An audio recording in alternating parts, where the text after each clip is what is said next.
Hello everyone. My name is Bharatwaj. I study Heidegger and phenomenology with Sufism and Ibn Arabi. Welcome everyone to the MIA's Interdisciplinary Research Hub, the IRH, for today's presentation. Before I invite and introduce our speaker for the evening, allow me a couple of minutes to say a few words about the IRH, about its work, its spirit, as words of welcome for those of you who are joining us for the first time. So the IRH is a research space where students and researchers from diverse disciplinary backgrounds and diverse methodologies of research can come together in this space and engage with each other and with the works of Ibn Arabi, so that the reading that results from that is enriched by these distinct and diverse perspectives.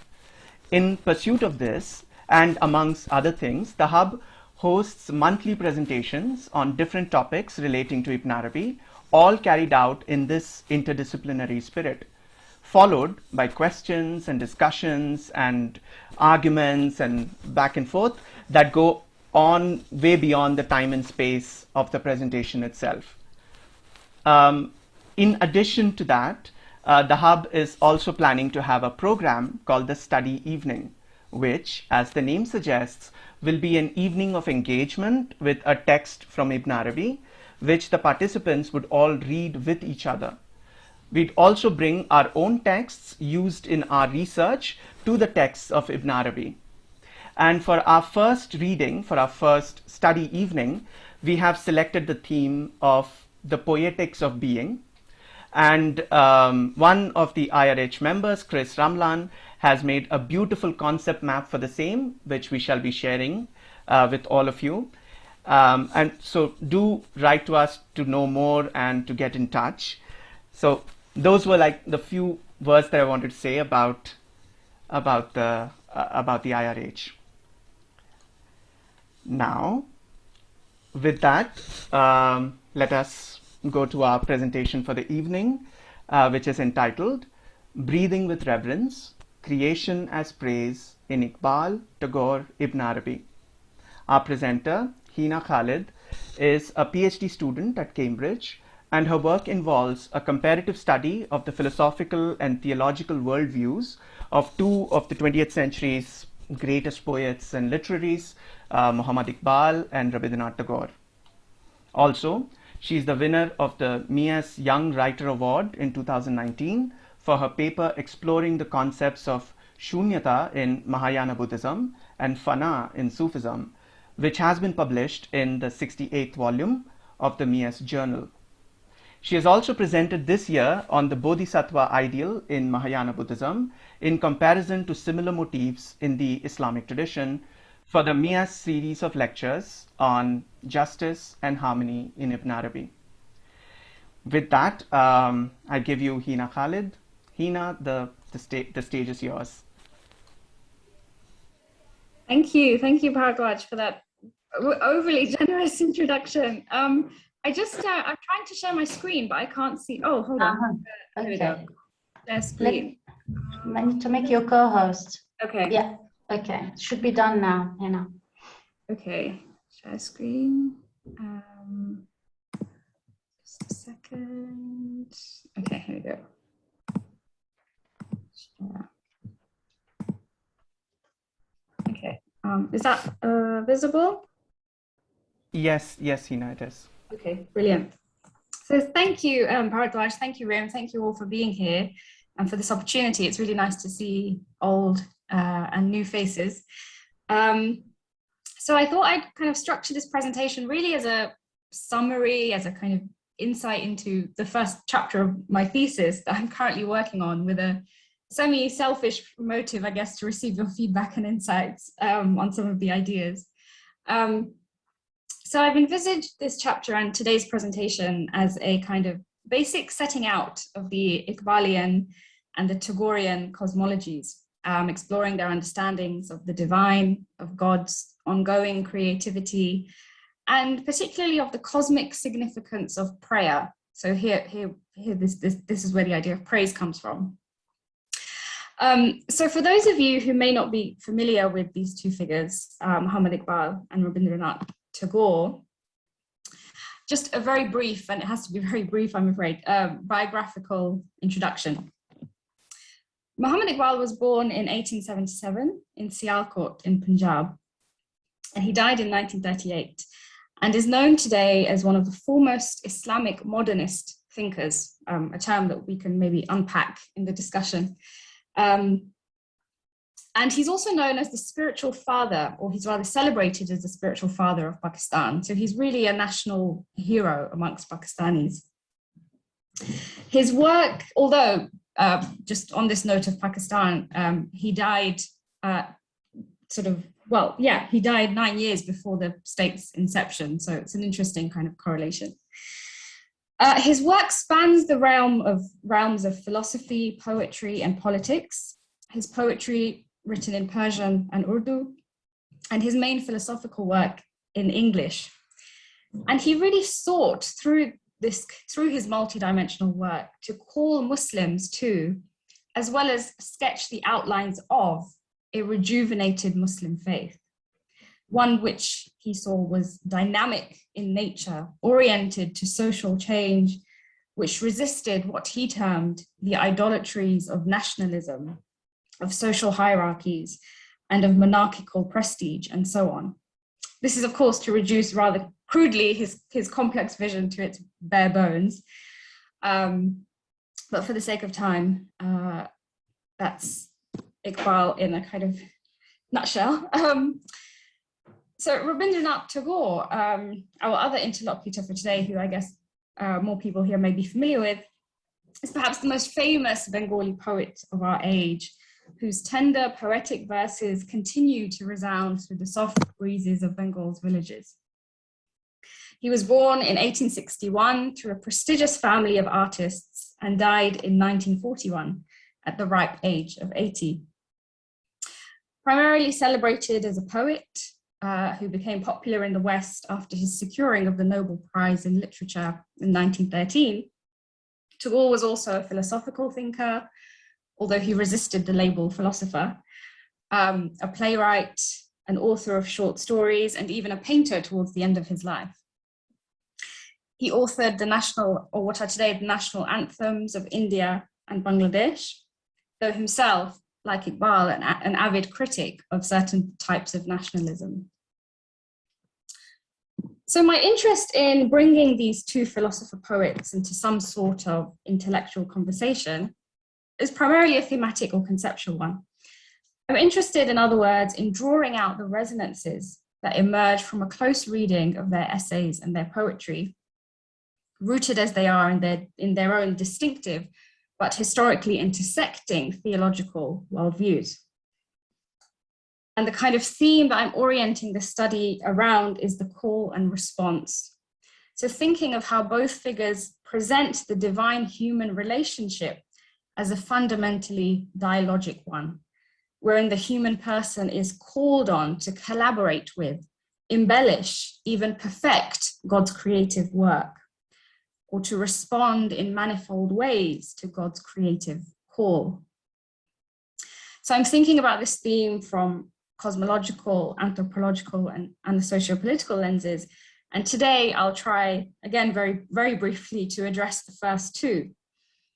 So apologies if it feels a bit jumpy or a bit brief, but I hope today to outline give some indication of their cosmic visions, and specifically how human praise or prayer takes on this cosmic significance. So with those biographical, methodological pointers in place, and with the fragrance of I thought I'd begin with one of Iqbal's most famous Urdu poems, Masjid-e-Cordoba, or Mosque of Cordoba, written in 1932 during his visit to the famous Mosque of Cordoba in Andalusia. This poem serves as a rather beautiful summary of Iqbal's cosmology and even his aesthetics, wherein Iqbal describes the universe and God's creativity in terms that strikingly echo Ibn Arabi's thought, and we can delve into those echoes maybe in the discussion. Iqbal affirms here that the temporal succession of day and night, in Urdu, silsila-e-roz or shab, is the silken thread with which the divine essence weaves the cloak of its attributes. Iqbal here imagines the world as the unfurling matrix of God's creative power. The alternation of day and night, referred to in the Quran as one of the signs of God, is colorfully presented here as the lamentation, the cry of eternity's musical instrument. Through this creative cry, the divine reality sounds its hidden possibilities. As we begin to explore Iqbal's understanding of creation, it is instructive, I think, to set this poem against the cosmological scheme of Ibn Arabi, not only because of the Andalusian ambience in which this poem was written, but also because of its depiction of divine creativity in terms that strikingly echo Ibn Arabi's thought. The cosmos is envisioned by Ibn Arabi as the dynamic interplay of the divine names, which, prior to their concretization as individual beings, or their entification, long for existence so that they might display their particular qualities. Ibn Arabi frequently refers to the Hadith Qudsi, the sacred saying of God, "I was a hidden treasure and I yearned to be known, so I created the creatures in order that I might be known," as an expression of God's primordial longing to disclose God's various qualities. God gazes upon the names in their distress, in Arabic, their khurba, and exhales the breath of the All-Merciful, Nafas al-Rahman, in and through which the divine names become manifested. Although God's self-disclosures are therefore concretized as these diverse created forms, they are never separated from their ontological ground, the wujud, or the being of God, the divine essence, on whom their reality remains at all moments dependent. In respect of the single divine breath that enlivens them, the varying names of God are He, yet inasmuch as these created forms have their own realities, they are not He. The cosmos, in short, is both He, not He. Crucially for Ibn Arabi, as we'll see for Iqbal, God's creation is not an isolated event, somehow frozen in the distant past. Rather, God continuously breathes the world into being, revealing God's self in ever new forms. The cosmos pulsates at each moment with the divine inhalations, the removal of a form, and the divine exhalations, the appearance of a new form, also understood as the dynamic of fana, annihilation, and baqa, subsistence. The words or signs that constitute the cosmos for Ibn Arabi differentially express the divine reality. In other words, each creature displays the divine perfections in varying intensities.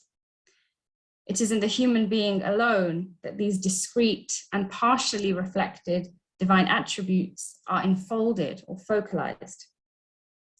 I want briefly to note here, as we're exploring the theme of prayer, that for Ibn Arabi, one aspect of this comprehensiveness of the human person as a microcosm of the divine names means that the human being can praise God more fully than other beings, uttering more names of glorification.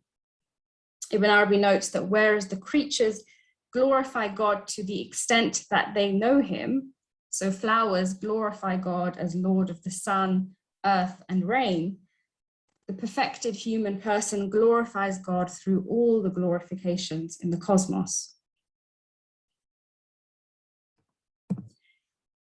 This introductory foray into Ibn Arabi's cosmology is not intended to suggest a kind of assimilation of his thought into Iqbal's philosophy, but as a setting forth, as a kind of grounding in certain key concepts which also permeate Iqbal's work, namely the ongoing divine creativity, the finite world as enfolded in the infinite, and the human person as the microcosmic goal of creation. So returning to the verses from Iqbal cited earlier, the word mumkinat, possibilities, refers in Islamic cosmological schemes to the possible things, i.e., those possibilities which have no independent existence, but are, in Ibn Arabi's idiom, exhaled into existence by the divine breath. Iqbal's poetic image of the lamentation of eternity might also be understood against the backdrop of Ibn Arabi's notion that the divine names experience distress in their unentified state, and the creative act is the relieving of this tension. Indeed, alluding to the hadith of the hidden treasure through which Ibn Arabi articulates God's longing to be known, Iqbal elsewhere refers to the breast or the sina of God as writhing in the pain of solitude, and to the creation of the world as the satisfaction of this yearning.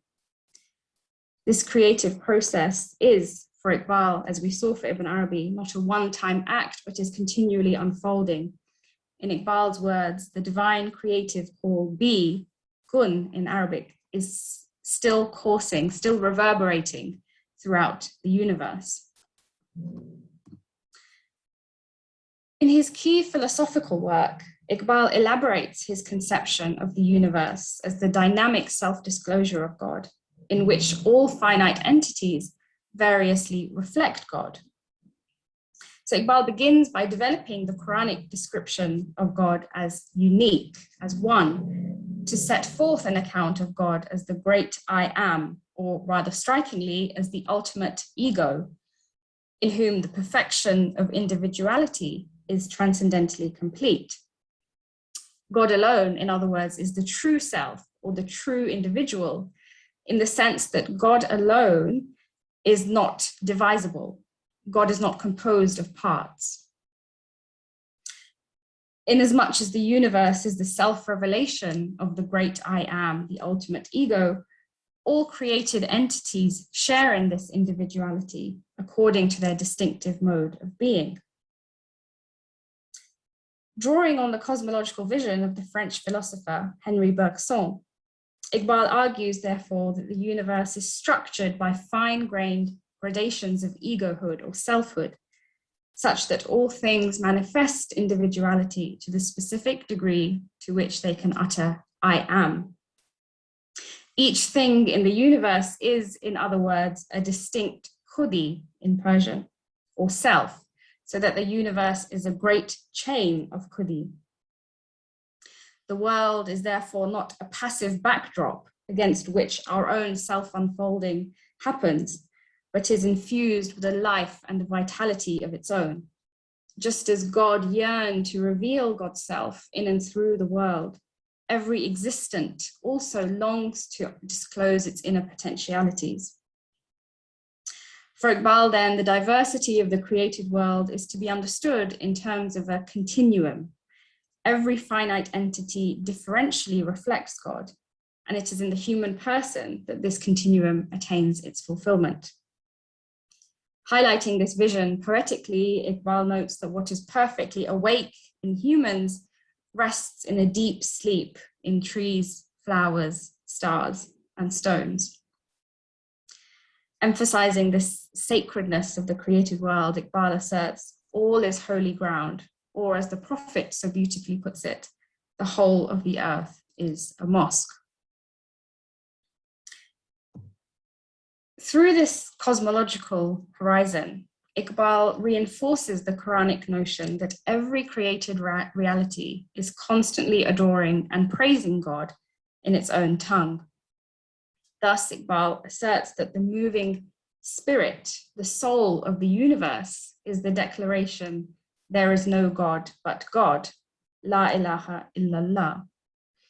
And as participators in this cosmic hymn, Iqbal notes the birds too are endowed with their own rosary.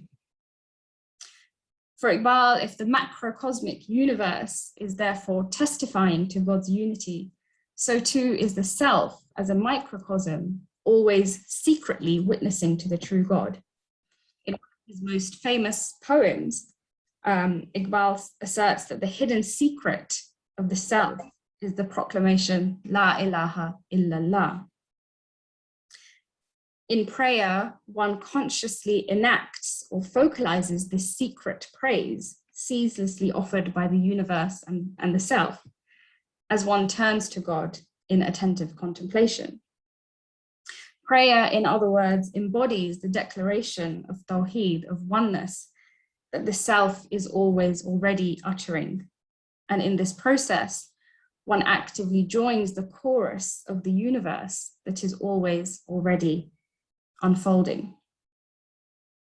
In the Sufi understanding, prayer also enacts this cosmic movement of fana and baqa that, as we saw in Ibn Arabi's vision, is the very heartbeat of the universe. Through the alternating motions of prayer, one momentarily enfolds in oneself an eternally renewed cosmological process. So the prostration of the ritual prayer is understood by Sufis as a representation of fana, annihilation, where one embodies one's complete and utter dependence on the divine. The sitting posture of prayer represents the mode of baqa, or subsistence, as one remains stably seated before the divine. For Iqbal, in the experience of prayer, the self realizes itself as a reality which shares in the creative life of God. In Iqbal's words, quote, "The little island of our personality suddenly discovers its situation in a larger whole of life." This is no abstract realization. Prayer, for Iqbal, represents an intimate meeting of the divine and the human, wherein the human person encounters God, witnesses God even. And this I-thou relationality of prayer embodies the truth of Surah 40, verse 60, in which God invites the human person to call on him and asserts that he will respond to this call. With this Iqbalian universe in mind, again, all too brief, I want to turn now to Tagore's vision of God's creativity and human prayer. In Tagore's cosmology, the world is the dynamic song or music of the divine being, whose every note reveals the harmony of the finite and the infinite. Unlike other forms of art, Tagore says, in which the final artwork takes on an independent existence, once a painting, for instance, is completed, the painter's loving strokes are withdrawn. The streams of song that burst forth from the singer are never separable from their creative origin. The song is not fashioned from any external material, but flows effortlessly from the inner life of the singer. Therefore, Tagore notes, the world perfectly reveals the singer's bliss, mind, and breath. The last of these, intriguingly, recalling Ibn Arabi's conception of the breath of the All-Merciful. This world song is unceasingly renewed with each divine exhalation, and at every moment resounds with the divine voice. As Tagore writes, the universe is not a mere echo, reverberating from sky to sky like a homeless wanderer, the echo of an old song sung once for all in the dim beginning of things and then left orphaned. Every moment it comes from the heart of the master. It is breathed in his breath. This notion of creation as God's perpetually streaming song points us to the crucial Hindu idiom of Leela, a rather complex Sanskrit term to translate, which has meanings like sport, play, charm, beauty, and others. Leela refers across Hindu cosmologies to the notion that God is a free artist who creates and sustains the world through the overflow, the spontaneity of God's bliss. The divine creativity is not, in other words, impelled by desire or by need, for this would imply a lack in God that the world somehow fulfills. Such a conception of God's creativity runs through the scriptural text, the Bhagavad Gita, a crucial Hindu text, which celebrates the deity Krishna as the supreme Lord who is active in the world, not through any need or desire, but for the free delight, the sport of loving relationship with the world. Tagore's elaboration of the creative process reflects these templates of Leela. Thus, he says, from joy springs forth this creation, towards joy does it progress. It means that God's creation has not its source in any necessity. It is his love that creates. Therefore, in creation is his own revealment. Creation, therefore, pours forth from the abundance of the divine joy and love. Creation is, if you will, an ongoing festival, a celebration. And this non-necessitated revealment represents God's creative offering or renunciation of God's self to the world. Elaborating this idea of renunciation, Tagore affirms that love, or particularly God's creative love, is inseparable from sacrifice. In other words, without love, there can be no true sacrifice. And without sacrifice, there is no true love. If one's act of giving away something is driven by fear or by need, that is no sacrifice at all. Only that which we give from the fullness of our love is a true sacrifice. God alone is the essence or true form of love, which means that God is also the eternal sacrificer. Indeed, it is precisely because God is unconstrained by need that God is continually giving himself, renouncing himself, offering himself to the world. So God's creative abundance is in truth a form of renunciation or sacrifice. And for Tagore, this divine mode of abundance in renunciation is the paradigm for how we should live in the world too. We are truly ourselves, paradoxically, when we renounce or give away parts of ourselves to the other. Like the lamp, which is luminous only when it sacrifices its oil to be burnt. Renunciation is the cosmic truth of the world at large. The bud sacrifices itself to become the flower. The flower, in turn, gives itself to the fruit.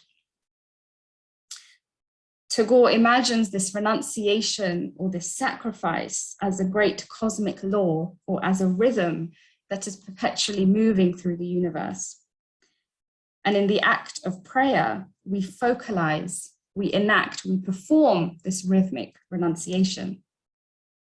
In prayer or worship, Tagore notes, we let go of the habitual desire to grasp or take things to ourselves, and instead give ourselves, our devotion, our energies to a higher divine truth, namely the truth of our spiritual unity with the world. Our inner self, or what Tagore calls the Atman, here reflecting Vedantic Hindu thought, has always been uttering the truth that, quote, you, God, are there, truly you are there. Much as we saw for Iqbal, the Khudi, the self, is always secretly testifying to God. And prayer becomes a way of inhabiting that truth more fully, where this truth does not remain closed off in our intellect, but harmoniously seeps into and perfects our daily activities and conduct. For both Iqbal and Tagore, then, to summarize a grand cosmic narrative far too unfairly, the world is ever newly witnessing to God, and human modes of prayer or praise become a locus of this witnessing as we reintegrate ourselves into the dynamic praises of the cosmos. And I think I will leave it there. Thank you.